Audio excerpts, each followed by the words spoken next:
Oh boy, have you caught your breath yet? On this special edition of the Kingsgrove Sports Centre podcast, we will talk all things World Cup semi-final and finals.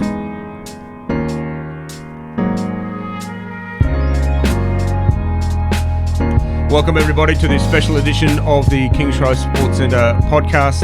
As I said, we're going to talk all things World Cup final, World Cup semi-final, and we might have been sneaking a little bit of Origin at the end as well. Joining me today is Stephen. Welcome, Stephen. Morning, Stuart. And a very special guest on the end, bat repairer extraordinaire, David Jiffkins. Welcome. Morning. Good to see you both. And of course, we have the man who keeps this well-oiled machine running, producer Nick. Morning. Morning, guys. Pressing buttons, making things work. All right. Well, what a final!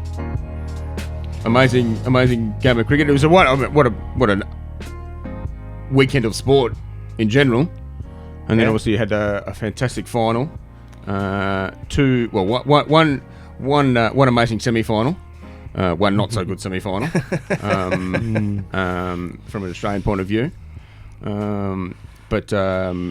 We'll just, if we talk briefly about the final before we get stuck into some semi-finals and go deeper into that final, what an amazing game of cricket. It was a long time to stay awake for such a result, unfortunately. I'm not sure I'm not sure if Monday was overly productive in many workplaces. What was the time? What time did it actually end here? About 4:30. Yeah, right. About 4:30. So don't know. I was asleep. Could care less about them. Two rubbish teams. Well, we should have gotten somebody else on the podcast. Two rubbish teams. I'm here for the Origin. Switched off after the semi-final, did you? Yeah, it's footy season. Forgotten about Origin already. It's footy season. No, boy, yeah. Well, that was good too. I'm glad you talked about that at some point. We'll talk about that because me and Steve were both at the Origin, and that was ridiculous. So we'll get to that. But all right, let's talk some semi-finals. Let's talk semi-final 2 first because that was the disappointing one. Obviously, Australia were average. England were better. I think the middle order was exposed as to not being up to the standard they need to be. Yeah. That was the worry going in, that the top order just performed game in, game out. I think they maybe a couple of times they didn't, and they got saved by Alex Carey. But it was the middle order's not good enough. Yeah, it was that Maxwell Stoinis. There needs to be some tweaking of getting Carey up a little bit higher. He's a quality player. Which they did. I was pleased to say that he batted at 5, and he batted well. Yeah. Took one on the chin. Yeah. And kept going. Took a good catch too. Saved his back and caught his helmet, which is a good effort. We found something there with Carey. Yeah, I think so. He's really impressive. I think he probably should make the Ashes squad. Yes. I thought there was a few surprising selections in the actual semi-final team. You reckon? I don't think Hanscom should have been there. That's true. He got shown up pretty badly. No footwork. Much as I probably would have said in the past, Wade should have played. Yeah, I agree. I agree with that. Yeah. Stoinis, he was never informed the whole tournament. He's not going to give you much bowling. And he takes too long to get going with the bat. He's very slow. He's very slow with the bat. With a bloke that's supposed to be, sort of powerful and dynamic, he couldn't produce. It took him too long to get going. Maxwell. I think his head was gone by the end of it. Oh yeah. I mean, you could see the reaction of Steve Smith when he got out. Smithy was pretty ropeable with that sort of soft dismissal. But yeah, I think they missed a trick not picking Wade. Again, he's gone back in the Australia game playing against England Lions. He scored another 100. The bloke is just making runs for fun at the moment. And I think he probably, if you're going to pick him, you should have picked him. You should have picked him then. And with Stoinis, he walks out like he's still asleep. There's no show of force, no strut. There's no Viv Richards about it. And he's a big unit. Mark Waugh could sleep before an innings, but that's Mark Waugh, and he's not Mark Waugh. So. No, he's not. He's not. And then obviously, the bowlers couldn't save us. They couldn't produce the job again and save us again. Why would you give Behrendorff the first over Stark? You want to really rip in first over? Don't know. Yep. Oh well. So we were done. So we were out. So we'll forget about us. And then the first semi-final, which was great. India versus New Zealand, the two-dayer. The 2-day one-day game. Now, obviously, no one really gave New Zealand a chance, hope in this of winning. They thought that India was going to cruise through this. But then vagaries with the weather. New Zealand made a decent enough total-ish. Probably got the best of the conditions, but I think India were pretty much half expecting to win. So. Yes, and I think they were probably affected more of this because it came through to day 2. Had to use a reserve day than New Zealand were. I think that benefited New Zealand. And they bowled well. Yeah, I think if it ended up being like a 20-over contest or something, I think India would have probably got the job done easy. But yeah, like that bowling performance from New Zealand though was outstanding. Henry and Bolt, they bowled very well. To have India 3 for 1 was ridiculous, and then to keep the screws on. Obviously, India had a crack. I mean, Jadeja did his best. Jadeja and Dhoni did their best to get him home. Jadeja's a pretty handy cricketer. I'm not sure why he doesn't play more for India. What do both of you think about Dhoni's? He just starts very slowly. I can understand where it's coming from a bit, but there was a few times there, like right at the end, they've just got 9 off and over, and then you got this short, wide one where he could have done anything with, and he's just gone. He just lets it go. Yeah, it's interesting. I mean, it's interesting. Obviously, I mean, his record speaks for itself because he's done that for a while. He's battled like that, and he's able to produce. He doesn't mind if he gets down to 10 to 12 runs and over. He can usually. That tends to probably where he tends to play his best. Well, that's where it sort of affects the guy at the other end. Yeah, too much pressure on the other bloke. He might be under control, and that's no worries. But the guy at the other end's looking at the scoreboard and going, "Oh, we need 12 and over. I've got to do my bit because if MS gets out, then we're in serious trouble." That's I mean, it's a risky play. That's a risk you take. But then it's not like it's just a level nobody. It is MS. It did feel like a 2-dayer when he was batting. It is MS Dhoni. Well, yeah. Look, he was just playing. He was just maybe he was sort of playing the conditions. He probably could have maybe scored. A couple of balls he left. He might be able to could have got a single off. Could have hit it for 2. Could have got something with it, but he left and go. And he backs himself. I mean, look, if it comes off, if he gets him home over the line, he's a genius. Yeah. He only got dismissed by a great piece of work from Martin Guptill, who owed New Zealand because he's done nothing in the tournament. Except, he took a good catch against Smithy. He's taken a couple of decent catches. He's in there for his fielding rather than his batting, obviously. So yeah, I mean, if he doesn't get run out, does he get him home? Possibly. He's done it before. I was still on New Zealand at that stage. Yeah, it was a lot. It was a big effort, but it still gets them home. So anyway, so New Zealand go through the side that everybody sort of jumped off the bandwagon after they lost their last 3 pool games, and we get to a final. England and New Zealand. Again, England raging hot favourites, expected to probably win pretty easy, and probably one of the greatest one-day games ever is produced. Again, New Zealand win the toss, and they have, they sort of batted like it was a late 90s, early 2000s one-day game, pretty much. It was a milk late. under the How is this sponsorship? milk How is under this the sponsorship table going? business going? We're not promoting them anymore, are we? Haven't got No, anything. I'm off Oak. They've put the prices up. They haven't given us anything. Given us 0. So Hashtag Oak. no free sponsorship for those. No. We'll try the complaining method, see if we can get something. Stick to out of that. Penrith. You You want to broaden your horizons? Don't worry about it. Yeah. do you like Dare or I'm looking at Barista Brothers soon, so they do good ads? Yeah. Anyway, sorry. Back to the cricket. I forgot to introduce the commercial. New Zealand sort of the last 2 games they sort of batted. They batted like a late 90s, early 2000s one-day game. They sort of scored at about 4.5 and over. Gets about. It was a late 90s, early 2000s wicket. Yeah, it was. Yeah. I mean, they were all talking about all these wickets over in England, but weather. I mean, but I think that's been a benefit. I think that's been good. That it's been a good contest between bat and ball.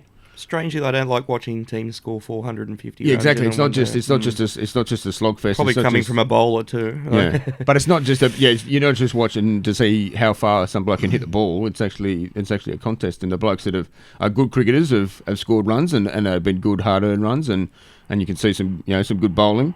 So I think that's actually benefited the World Cup. What do you think, Steve? I agree. Yeah. Yeah. Well, you'd be a bowler, so you'd think that would have been a benefit rather than playing on flat decks where batsmen just can go out there and just can swing from ball 1. Well, you want batsmen to earn their runs. It's not it's not you if you're not worried about bowlers, just get a bowling machine at the other end and get someone just feeding the balls to them. Yeah, basically, That's what you're wasting your time. That's what one day cricket is. You were basically bowling on those wickets at the end of your career anyway, because all the Sydney wickets would have been dead and just on the up. And Yeah, I don't understand. Like the promoters, they want 500 playing 510. Yeah, it's not 150 all. Yeah. That's a PlayStation.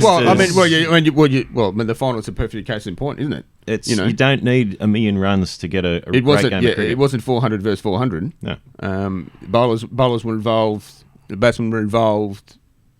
Yeah. Everybody. It was an even contest, and it produced one of the greatest games of all time. So, I think some of the games you remember looking over what you've watched in the last, say, 20 years, the best games have been the ones that just might have been just over 200 runs.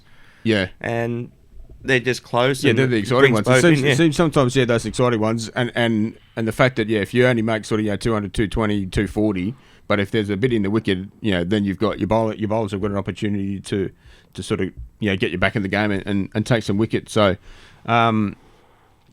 wasn't without its controversy, obviously, apparently. There's been a few comments on social media. Problem is we're going to be hearing it with the Ashes too. Yeah, possibly. Well, not so much. I know that England won the World Cup, but the Ashes are a different contest, and we'll get to that. So, obviously, it was 241 all.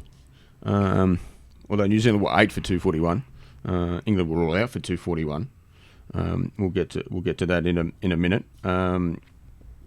Obviously, some good batting from Henry Nicholls made 55 for New Zealand, 47 from Tom Latham as well, and that was basically it. Came Williamson 30. Ross Taylor got 15, but he got burnt by his mate Martin Guptill, who used a review to just double check and make sure that it was hitting middle stump. There's been a lot of Watto reviews this. There's been a few, yeah. I think it's a Coley review as well. Every time he gets given out. Yeah. You got to wonder. Yeah. So the reviews were kind of important because then obviously Roy was. I don't know, from a bowling point of view, and for most fielding teams, he was probably out first ball. You thought that was pretty close, but then he goes. He's given not out. Murray Erasmus said, no, that's not out. I think that's missing leg, and then you go, and then they review it, and it's just missing leg. The law is, if it's less than, if it's like 50% of the balls not hitting the stumps, then and the umpire gives it not out, then it stays, then it's not out or whatever. But if it's hitting the stumps, it's hitting the stumps. Don't sit on the fence. Well, I think that's the margin of error. If you've got 50, well, then don't use it. Yeah. If it's not accurate, then don't use it. 'Cause some of the ones the LB's not giving out for height. Yeah, they're saying it's going miles over the top. If you look from side on, from the camera, it's going to hit the stumps. So I don't know. Yeah, I'm not sure. Yeah, I don't know what the perfect solution is, but I just with the I think it was Roy in the Australian game. Yeah, he got caught behind, and he missed it by a mile. That's where it should be. It's there for the howler. There should be the third umpire should have an overruling. Yes. If they're fair dinkum about getting things right or as close to right as possible, have the third umpire watch replays. Yeah. Don't worry about, you can still have your review. I probably think there should be 2 reviews for each team. Yeah.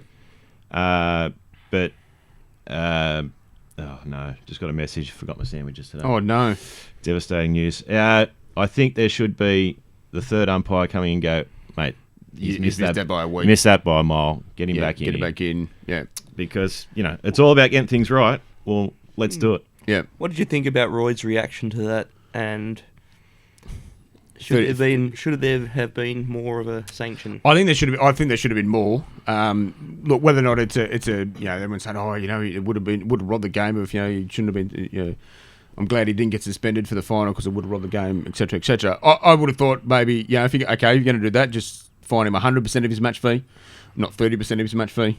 I think that was pretty. Wasn't. Yeah, look, it was an awful umpiring decision. Yeah, fair enough, but we all get him. You get him, so you're just gonna have to walk off with that. I don't think you can stand there and sort of blow up like he did. I think that he probably should have been 100% of the match fee.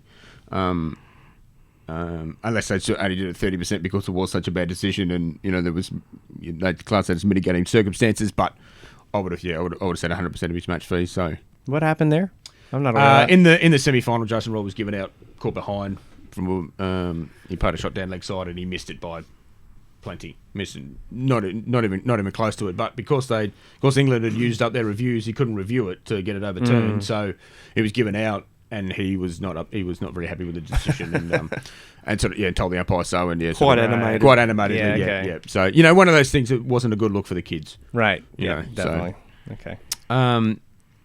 So because if Guptill doesn't review his, he just walks off, and then Taylor gets to review his, and like you said, that one's going over the stumps. Apparently, Ross only needed to make another one or two, and New Zealand are home. So that was interesting. Obviously, that had a little bit of effect in the game. You can't say that was the turning point. So it gets down to 241 all after some good batting from Ben Stokes.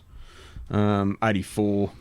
Josh Butler as well saved their bacon after England were in a bit of trouble after Henry and Ferguson, and they've gone home. They put on 110. Yeah, they put 110. Yeah. So they almost got them home. But you've got Trent Boult almost won them the game. He took a catch on the boundary, unfortunately overbalanced and stepped on the rope.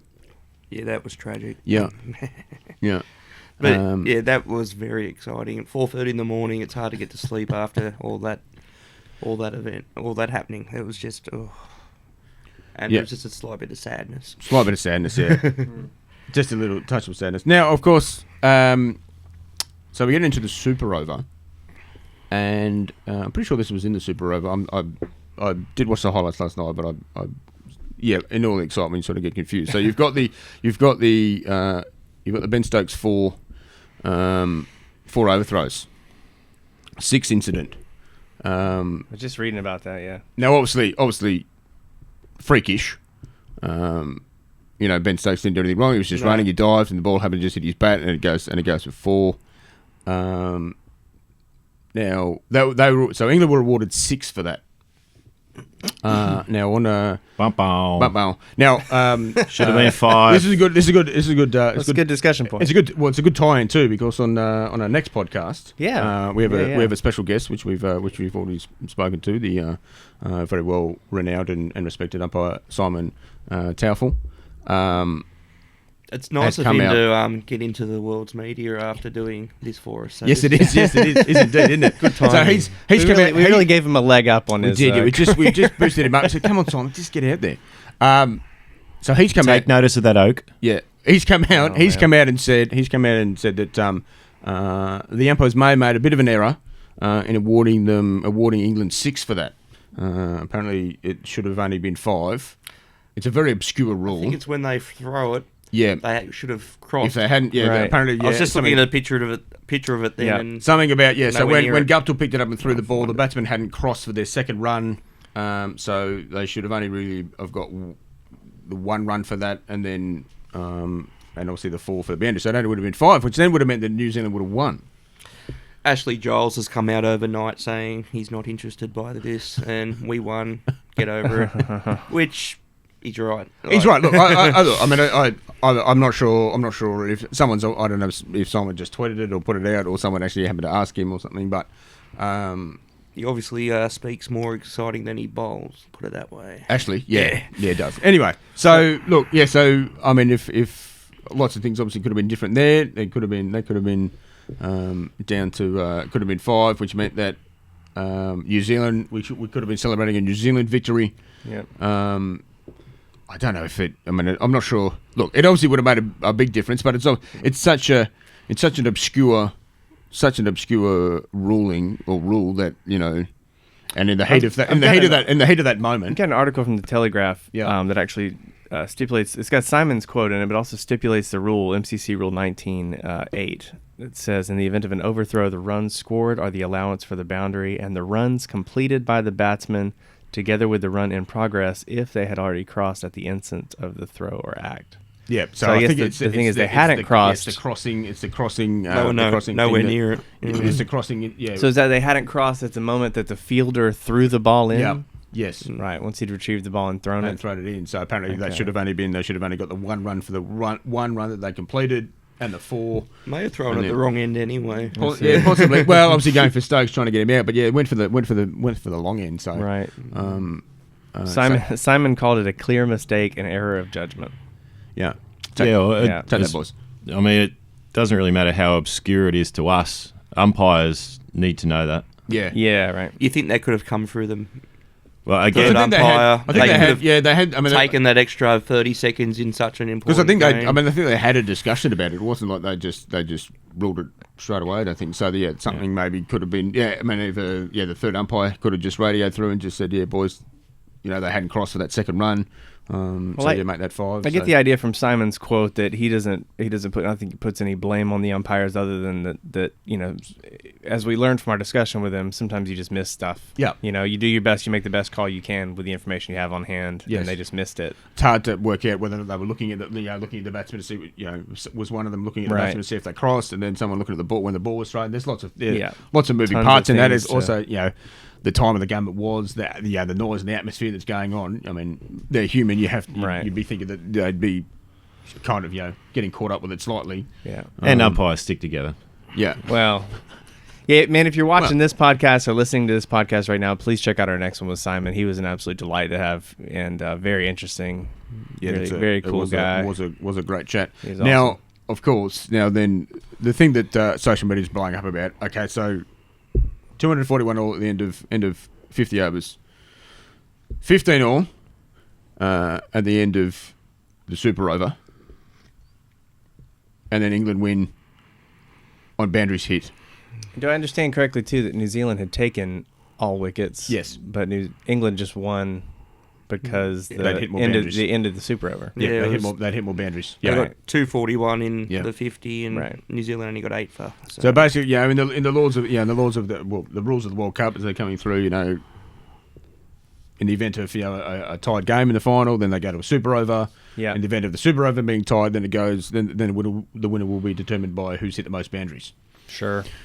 Now, apparently, the majority of I'm sure all England fans are in favour of that rule, but the rest of the world possibly is not as happy with that way to decide a game. The ironic part is, if New Zealand won on that rule, we wouldn't care. Yeah, probably, yeah, that could. Well, that's one. That's one. I don't know. There seems to, at least on social media, have been a big backlash against England winning, but I feel like it's more directed on the method of winning. I feel like if the tables were turned and the same thing was happening in New Zealand, I think it'd be the same. Think possibly. Really. Yeah. Thoughts, Stephen? Personally, I don't like it. No, it's pretty simple. Like, have another super over. Go again. What? Yeah. Why is it going to boundaries? Yeah, why not wickets? It's why is the it not most wickets? Ridiculous rule. Because there are some rubbish rules in cricket, but this takes the cake. This is winning it. There's another rule in the super over that if you lose 2 wickets, your over's done. So you could face 3 balls and lose 2 wickets, and you could have like 4 nasty French cuts for 4, a couple over the keeper's head. And you end up winning because of those shots. Johnny Bairstow did. He did. Is it New Zealand being more consistent by scoring runs on every ball? That's my hair. I don't know. Yeah, sorry, I'm just a bit bitter on England. I think obviously you're not alone, man. I think people would prefer that if it was decided if it at the end of the day, if everything's all tied up, first innings, super overs, if it's then decided on wickets taken, that's probably people are going to like that better. Yeah. I think then what's the option then if wickets are even? I just do you go to boundaries? Another super over. I really do. Like, that's the only option really to keep going. Keep going. They find a winner. It isn't golf. Yeah. There's no count back. No. Yeah, I mean, also I think we got to realise what are the chances of this happening when they sat down probably 2 years ago to work out the rules of the World Cup. Yeah. And they thought, what happens if in the final or the semi-finals if it's tied? What are we going to do? But they came up with this. Well, yeah. Well, I mean, has it ever happened before? No. Was the World Cup ever gone to a super over? No. Well, so now I don't that think now there's that ever it's been a happened, I close think World that Cup there's final. I think that there's a clear maybe flaw in the. Yep. Yeah, I think. Yeah, Sometimes those that's- things can't get worked out until they get field tested. That's true. That's true. Sometimes, sometimes you're not. Yeah, you don't until you think. Yeah, that's fine. Yeah, boundaries. Look, it's not going to come down. It's not going to be tied after the both innings and a super over. Surely it's not. So just put in whatever. Yeah, just doing on boundaries. I think that might have been what it was. Speaking of the backlash against England, imagine if Australia won that way. Oh, it would be brutal. Yeah, it could be brutal. Yeah, I mean, we wouldn't care. We figured it was a perfectly legitimate way to win a game of cricket. No. I mean, but- for you to use that example, I don't think it has anything to do with backlash against a certain team as it does just a very wonky way to win such a big tournament. You know? Yeah, I'm not sure there's any other. How would any other sport? It's probably just cruel on New Zealand. Everyone everyone seems to like New Zealand. It's like they're everyone's second team. Let's face it, they don't do much wrong. Yeah. Right. Well, yeah. I mean, I guess also, I mean, obviously England. It's not rugby union, because they've won. But it's like, did you really win? I mean, No. you've just managed to hit more boundaries. I don't know what the boundary count was. Has anybody told you what the boundary count was? They just for 26, 17 or something. Yeah, like right. that. So, but like you said, a couple of those were a couple of French cuts down to fine leg by Johnny Bairstow. So there was a couple of lucky He's good ones. at It that. wasn't.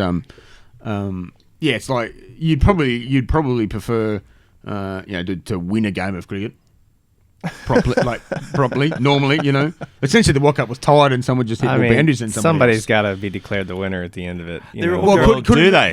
Yeah, like that's the thing. Do they? Like, Well, does I mean, couldn't it have just been a tie? Like, if like I said, so you've gone through and you've played 100 overs of cricket and you're tied, and then you've gone and played 2 extra overs, so you've played 102 overs and you're tied. Yeah. Well, you just go, well, actually, you know what? You're gonna have to both share it. Yeah, I don't know. I mean, from American perspective, in most or all of our sports, we don't end anything in a draw. there's overtime and whatever. Yeah. Overtime keeps going to somebody wins, basically. Which We've all maybe seen those 19, 20 innings baseball games. So Yeah, no kidding. Man, there was a college football game. I'm pretty sure it was last season, or it might have been the season before. But LSU, there's an LSU game. They ended up taking like 7 overtimes. The game was so long. Do you remember could have been during the Super League era, and New South Wales beat Queensland. I think it was like 120 odd minutes or something. And Yeah. even by then you're going, please just finish. I mean, this is obviously this way of deciding who wins is a bit like the penalties in soccer. Like, it's never a great way to win a game of sport, particularly like that no one likes penalties in soccer after it's gone for Well, imagine if extra time. they just kept going with penalties, and it's got to a point where everyone's taking a kick. Yeah. Oh, we'll go on corners Well, or fouls. All fouls. Yeah. Wake up, ICC. I think Jeez. I think it'll change. I don't think they'll keep it. I think obviously I definitely I think think it'll change I think after they'll change this. it after. I After honestly this. believe there's a few things that should be changed with the World Cup. That's the kind of carrot you need for the smaller nations to try and get to. And I honestly think they ruined that. And for a long time there, until England started choking up a bit at the end of the group stages, which they did a little bit, it was a dead thing. There was like most matches, you knew what was pretty much maybe was gonna happen. maybe a little. It got a little bit more There was a exciting, couple of interesting. If you've got a few different there's groups, a couple of interesting results. I think Ireland might I beat a team. didn't mind. Well, I mean Netherlands. because that's happened before. I mean, Netherlands have beaten England, obviously, but I didn't mind it because it it gave us those big games. Australia, England, Australia, New Zealand, India, Pakistan, England, India. Whereas in like a group stage, that sort of might not happen. And then you get those games that sort of don't mean. There's some of those games that don't mean anything because they're getting flogged. That's why I didn't mind the Super If Sixes. you say, and this, I think there was sort of why there was only the 10 teams, because you sort of go straight into the Super Sixes. You get those big games. You don't have those sort of Mickey Mouse lead-up games.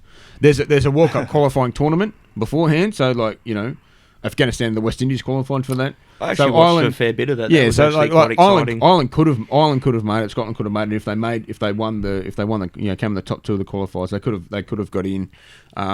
You look at those minnow teams. So the netball World Cup's on at the moment, and so Australia's playing. Equatorial Guinea. No, not quite. No, we played Northern Ireland and we played Sri Lanka. And we're flogging these teams by 60, 70, 80 goals. And in netball, that's That's an absolute. It sounds like a lot. That's an absolute flogging. What are goals worth? One. One. Yes, that's Right. a lot. So it's an absolute flogging, and it's sort of like it doesn't like no one's really that interested in these games at the moment. Okay, sure, it's good for the smaller teams because they get to play against the bigger teams. Right. Yeah, I understand But that. every World Cup, you always see like a boil over, like Kenya beating West Indies or South Africa. Or, possibly. So there is that. So I mean, I think there's still the But opportunity. it's There's still that the carrot opportunity to for get that. there. It gives a few more teams Yeah. that might. Look, I mean, like Afghanistan almost beat India. Perfect example of Afghanistan. Right, what's happened. they almost so they qualified for the tournament and they got there That was and they close. almost beat it. And the only reason why they didn't beat India is because Mohammad Shami took a hat trick. Otherwise, he doesn't take the hat trick, and Afghanistan produced one of the biggest ball overs in World Cup history by beating India. So are you guys saying here, and I think we discussed it coming into one of our earlier podcasts coming into the Cricket World Cup, that you believe there should have been more teams, maybe smaller teams added, more teams in the Cricket World Cup? That's Like my maybe at the opinion beginning? anyway. Yeah. How many has it always been 10? Is it No, it used to be more than that. It used to get split up into like four groups of four. I think it used to like be. a So it used to be like group, 16. 16 It used to like be, a group stage and for then, qualifying? And then you. But it's good to see the teams like you don't like. Yeah. Bermuda. Yeah, but Yeah, right. and then I understand what it is. I mean, like FIFA are sort of getting a bit of criticism at the moment because they want to expand the Soccer World Cup to more teams. It's like, how long does it go for? People complain that it goes too long and the games are meaningless, and then so you get rid of some teams, and then Still, that's one of the best World Cup memories I have. Bermuda playing, I think it was, and that lovely. the catch. guy. Yeah, you produce these small little moments, but they're they still That's lost, worth but they probably still got flogged by 300. So it's sort of Also, the captain of UAE coming out. against Alan Donald without a helmet on and getting hit in the head. Yeah, that was. That was just silly. Again, that's why these teams don't make it, because they just produce silly's nice. So if we look back on the Sultan Zerwani. Sultans and what's what, his name? So we're obviously looking at the World Cup. If we maybe take the focus back to Australia a bit, knocked out in the semi-finals. What do we think? What do we think of our campaign? Was it successful? Can we call it a success? Well, a year ago, Yeah. if you'd asked where we'd be today and you said semi-final, you'd probably say, we'll take that because we're in absolute all sorts. We haven't won a game in ages, but You were like 2 from 18 or something. all of a sudden we've made a semi-final, and I think most people turn around and go, well, that was disappointing. We didn't make the final. We didn't win it. Yeah. So, well, it's all perspective, I suppose. Yeah. Jiff? I thought we did all right considering. Basically, a year ago we were rubbish. Yeah. And we mainly got the team right, and basically I think, it's a pass mark, definite. Yeah. I don't think anything to be disappointed about. No, I think from when you look at back, we go back 12 months, and if someone had said, Did you we wanna go make the World down Cup to number semi-final? 8 or 7 or something in the rankings? Probably not quite 8. We were getting pretty low. Yeah, we were 7 drifting out. maybe. If we kept going, we would have been those- qualifying for the World Cup. We would have been able to qualify for the World Cup. So I think if someone had said, look, would you like to make the World Cup semi-final? I think Justin Langer would have gone, yeah, I'll take that. Thanks very much. We'll lock that in. So, and then look, as much it may be, it's a little bit painful to say that England has won the World Cup. I think if you look at the last couple of years, they've set themselves for this tournament after their poor performance in the 2015 World Cup. They set themselves for this task. We can be happy. There is a little Aussie. There's an Aussie connection obviously in the England World Cup side. There's a lot of connections to a lot of countries. Well, it's the World 11. It is. Yeah, right. It is the World 11. Benetton. But it is coached by Aussie Trevor Barlas. So we can we did win the World Cup. Can we say we won the World Cup? No, we don't want it. We don't want it. You don't want it? No, I Okay. don't want it. It's got an asterisk on it. It's got an asterisk on it. Yeah. No one actually won. Coached by Australia. There's so much salt in this room, man. So much salt. Yeah, some people aren't bitter. But look, I think we have to. It's weird, right? Like, it's weird. It's not the way, especially, it's cool that it's their first victory. And I think there's a disappointment in the fact that, there would have been more satisfying ways for England, a better story to tell for England to win their first Cricket World Cup. This is a weird way to happen. I think They're going to receive MBEs as a for a draw. Yeah. Yeah. I think Given away now. it doesn't matter. I think it would. The Collingwood effect. It didn't really Hasn't matter. Rolf got one? Who? Rolf Harris? He might have had to give his back. I'm not sure. I'm not sure. He might have to give his back. I think they can So I don't think they mean much anymore. No. But anyway, I think no matter how England won it, I think Australia still would have been a bit, it would have been tough for us to take either way. I don't think it doesn't matter how they won it. It still would have hurt, or still does hurt. So Yeah. it's just the old Australia England rivalry. So, Oh, the good thing is we've got the Ashes coming up They flogged us. in a couple of weeks. So that we can get our revenge there and take that back. How are your thoughts about? What are your feelings? Are you a little bit worried?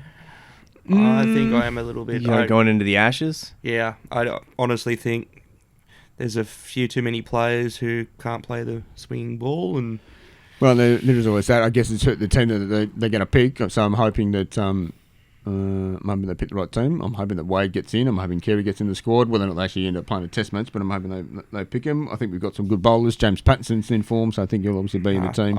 Hopefully Hazelwood is back. He should have been over there. Well, for the World I think Cup. it would have helped. That would have helped us with the World Cup sort of early on. Back of a length, that Yeah. would have helped a lot because there was some good bowling like that. In Yeah, the especially slightly softer wickets. those wickets would have Yeah. helped. So I'm quietly confident.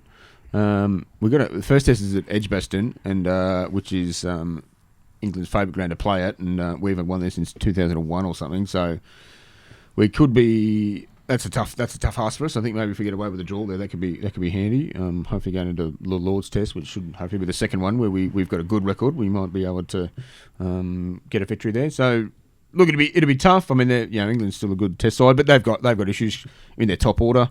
Who's opening the batting? It'd be interesting to see how many of the one-day squad they bring across. Maybe Roy might get a show. Do they pick Roy? Try like put a Roy and Bairstow in the opening. Just keep that going. Keep that team going. Try like a Sehwag type situation at the front where you might get 50 runs in the first hour of the. And that sets up a Test match. That sort of sets them up. So we'll see what happens there. But will they keep booing Smith and Warner? Yeah. And that'll only get worse. That was some big booing when Smith got out in the semi. I do find the irony that they boo Smith and Warner for being part of a bit of sandpaper on the ground, but they'll be cheering Ben Stokes, who just punches blokes for fun outside nightclubs. That's true. And they made famous of the old 2005, the Miller's Mints or whatever they were, and they're using that to shine the ball and to get it the swing. But they're a simple breed, the English, so we'll let them go. Poor Charlie's not even here to Which is sad defend because himself. we are bred from them. Yeah. Yeah. Well, that's how simple they are. They sent us out here. Yeah, they sent us to the good spot. Instead of checking out, going, actually, you know what? I reckon this is better. Let's get all the good people out here, and we'll just anyway. And some of the ex-commentators like Atherton, and he used to have a pile of dirt in his Well, pocket. Atherton had he got done for sawdust. Anyway, let's forget about. Let's talk Origin. Shall we talk Origin? Let's talk. So Decent game. World Cup is done. I'm just We won that. just so I Maguire. do him some service. Charlie did send a video through to gloat for his victory, the England victory in the World Cup. That's good. I haven't seen it. It's Oh, okay. good on him. Well, I was gonna try and find a way to hook it in, but he was on the beach. He's enjoying his holiday in the Gold Coast, and the wind noise was way too much for me to put. I can't. And if he was canning, we don't want to see that. No, can't clean it up. Can't put it in. Oh, that's Charlie too on a beach, no thanks. bad. That's too bad. Did he have the handkerchief on his head? Yeah, No, that's so. Anyway, Sounds like a Seinfeld episode. yeah. The ball got stuck in the whale. hole in one. Oh dear. Is it a Titleist? Was it a I watched that the other day. Yeah. That show. Anyway, Origin. Yes. Steve, how good was it? Oh, fantastic. What a win.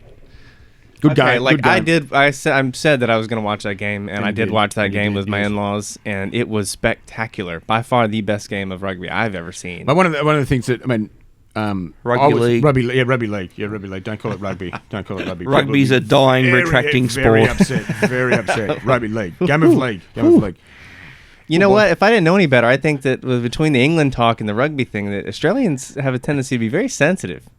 Nah. Very We sensitive. Just get it right. Yeah. I reckon that was probably one of the loudest crowds Yeah, it was big. I've heard ever. Yeah. They were the boys. Everyone was pumped. Yeah. It was pretty loud and surround sound at home in front of the heater. It was good.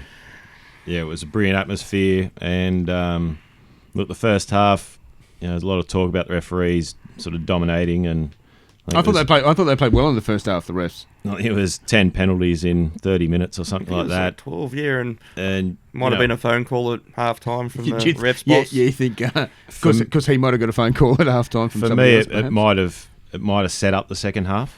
Probably shouldn't have gone for that long. Shouldn't have gone for the whole half. But well, generally when you don't normally get that many penalties in Origin, yeah, especially offside penalties, everybody's offside. They're always so you could pretty much penalise every play. Yeah. But yeah, that second half was fantastic, and the way Queensland came back, and you just feel in the crowd that everyone was going, "Oh no, here we go again." And then that last play to send Teddy over in the corner was unbelievable. Everyone just went berserk. Oh, absolutely. So, like, New South Wales had... Cut his teeth at the West Tigers, by the way. That's right. I mean, we had, like, New South Wales had... He's a premiership winner now with the Roosters. All right, let's not talk about that. So, New South Wales had, like three good chances to score points at the back end of that second half and ice the game. And, Queensland would just come up with some sort of play to stop it, or, New South Wales would make a mistake. And you just going... We've just got to get something. We've just got to get some points because you just know that Queensland are just going to come back, and then obviously Maguire gets over for that try, and then Papali scores again, and then Ethan Lowe ties it up at 20-all, and you think no, they can't do it again to us. Especially the way they scored the tries. They were pretty soft. They're pretty soft. They're just we've run out of gas. We ran out of gas. But yeah, we did a Queensland on Queensland. And then, I mean, that if we just talk about when I run through that last play, obviously, so let's talk. Cherry Evans could have gone for a field goal, but he puts the kick up, and we get the ball back, and then we've got like a minute to go, and we've got to go 80 metres or something, and a couple of setting plays, just hitting it up at the front, and then Cam Murray gets the ball and he goes to Piercy, and then good pass by Pierce, and then Piercy's just thrown the long ball. At Tommy Travojevic. Matty Johns was saying that was that moment where he's done it in the past. He's floated it up, and he still took the gamble. Most likely, in the past, it probably gets intercepted, and but he's taken the risk, which was pretty. That does show mental toughness. Pretty ballsy from him, who is obviously usually blamed no matter, even if he's not playing, he gets blamed for New South Wales for losing a game. I'll give you something a little bit controversial. I think a lot of times when he was halfback during that Queensland era of dominance, you had a certain forward from Cronulla that was chalking up the attack all the time, thinking he was a playmaker. Possibly. I'll just leave it at that, but I think you know who we're talking about. Cameron Murray. Cameron Murray. Awesome. Came on. The whole bench. Was the whole bench just turned the game. Yeah. They just gave forward. Think, our bench was probably better performed than Queensland's. Yeah. Yeah.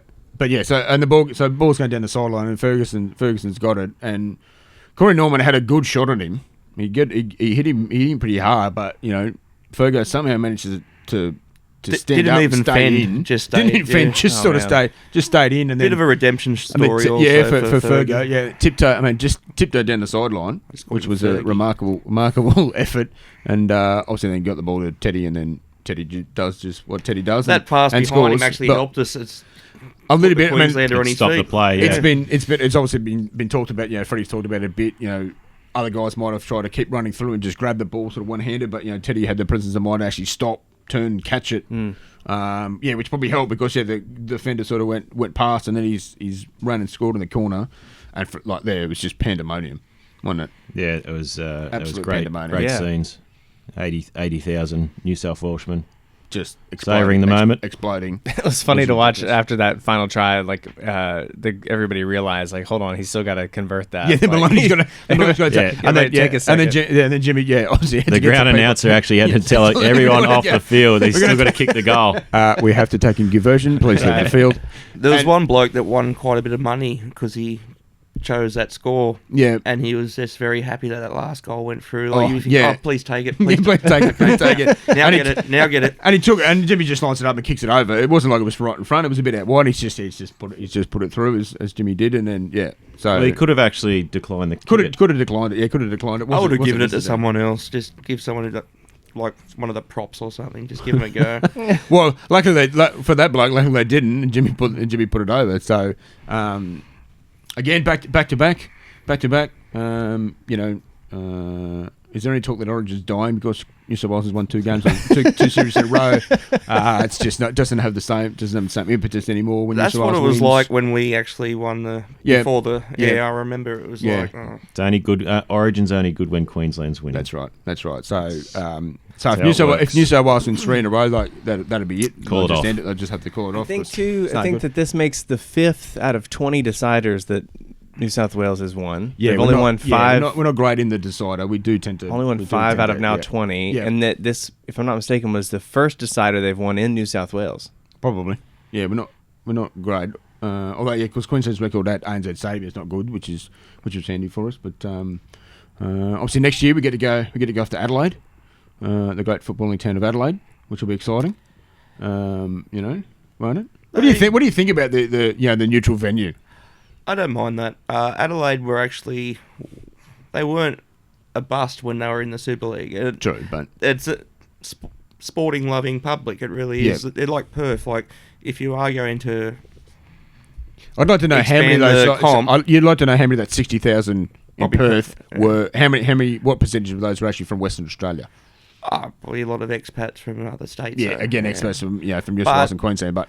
They've got a lot of rugby's popular over there, and the surprise the Western Force went. They've got a lot of expat South Africans, and they do like their sport. They really do. But do you think it's a good idea that so you get 1 game in Queensland, you get 1 game in New South Wales, and you get the neutral venue rather than I'd rather the 2 and 1 alternating I prefer each year. If you have 1 in each home state and 1 neutral. Yeah, and it takes the game other places, and people come and watch, and you never know, someone might get inspired to start playing. What do you think, Steve? No, I don't mind it. I think it's okay. I'm gathering next year we'll get the first one, Adelaide second, and Suncorp third. It was just interesting. Well, again, to our point about Queensland being the origin. Yep. A lot of the times when they did take one random one to Melbourne or wherever. Usually the year that New South Wales had 2 games, and they'd take that back, and then the following year Suncorp would get 2 and we'd get 1 again. Always found that funny. This has been a salty room. but that's fact. So that's true, man. That's not opinion. That's just pure fact. Because before Origin, about a third of the New South Wales team were Queenslanders, and they used to beat them like 60-0. Yeah, when it was where you were playing your football, not where your origin. I know, but that's a long time ago. I mean, now that it's sort of obviously it is very Origin is very Queensland. They want it more. I know it sounds awful. Like we still want to win it, but it's really is a passion for them. Like, not much happening in Queensland. I was living up Townsville one time when the Origin was on, and I wore a New South Wales jersey down the shops and had to run home. Never again. Had to run home. Plus, I got into a 1.6 litre Getz, and they're all going, milk comes in bigger than they hate me. It was like Dave Solomons was saying last time. He's like, there's a lot of. I was just in Queensland. There's a lot of Maroons there, and it's like, they live there, man. They do live there. That's where they live. All right. Oh boy. It's been a big podcast. It's been a little salty. It's been a little salty. If I was on it, it was always going to be salty. I still think it's been fun though. It's been plenty of laughs had. England, begrudgingly, well done. Congratulations. I don't think we just because I was thinking about it. I don't think we covered when we were talking cricket. The amazing moments. First of all, the laser beam to get the wicket. Who was it? I can't remember. In the semi-final. In the semi-final. Martin Guptill to run Dhoni out. Yep. That throw to the wicket was just. That was a massive effort. Just unbelievable. And like I said, it was about time that Martin Guptill contributed to this World Cup campaign for New Zealand. I was going to say that I was surprised that he got out there for the Super Over. You could have had even Williamson or something. Something a bit. Yeah, possibly. Yeah, someone who could actually see the ball. In the end, obviously Nasham did all the work. And then look, another good run out was obviously Butler running out Smith. Managed to throw the ball through Stephen's legs, through his legs to hit the stumps, which was obviously unlucky for us. Almost got dated. A couple of good pieces of fielding. The fielding of the World Cup's been pretty handy. There's been some pretty good catches. Mind you, if Steve Smith didn't get out from that, the game would have lasted another 2 or 3 overs. So yeah, really it just doesn't would have, really- I don't think it had a huge effect. I don't think he was going to get us over the line. But And when New Zealand and India got rain delayed, I came into work the next morning and checked the thing, and could not believe that they had covered they'd kept India from scoring more to cover. And so watching the highlights from that, seeing them get the top 3 of their batting lineup out with 1 run each was incredible. That was absolutely incredible. ridiculous from Bolt and Henry. I think Matt Henry's been probably a bit of a surprise to the wider cricketing public. Obviously, New Zealand obviously know how good he is, but he performed really well. Obviously, especially the back end of the World Cup. Surprised about Bolt. Just never got a run. He got 1 run. He'd been bowling the nets for a number of weeks. So all you're doing in the nets in a one-day tournament is getting your ball put back over your head, aren't you? Really. Yeah. So he's up there still in the rankings and just never got a run. Bolt or Southey? Oh, sorry, Southey. Yeah, Southey. he played that. My bad, he hasn't my played. bad, He hasn't played. He hasn't played for a while. I think Test matches is probably maybe more his go. I think now than the one-day games. Yeah, look, he came in and he didn't bowl that well. I think he got none for 70 or something. Poor bloke, but yeah. did take a catch in the final. Took an important catch in the final as a came on as a sub fielder, which is I guess that's something got to contribute. But of course, you've heard our opinion, but we always love to hear your opinion. So contact us through our social media. You're always better at doing this. Yeah. Sorry. Well, we got. Nick. Reach out to us on social media. We're at Facebook at Kingsgrove Sports Center, Instagram at Kingsgrove Sports, and Twitter at Kingsgrove Sport. Use the hashtag KSC Podcast if you're trying to reach out to us. Helps us identify that you're trying to get our attention. Watch the podcast here on YouTube if you're watching it. We're on iTunes or Apple Podcasts, Spotify, and just about any other place you might listen to a podcast. Our RSS feed is in the YouTube description, so if you want to add it to your own podcast player, you can do that. We are literally everywhere. Everywhere you want us, we're there. Just trying to take over the Probably world. some places you don't want us. Possibly. We're still there. We're still there. Yeah, we're haunting you. Anyway, thank you, Stephen. Thank you, Dave. Thanks everybody for watching and listening. Like Nick said, get in touch with us. We'd love to hear from you, and we will catch you next time on the Kingsgrove Sports Centre podcast.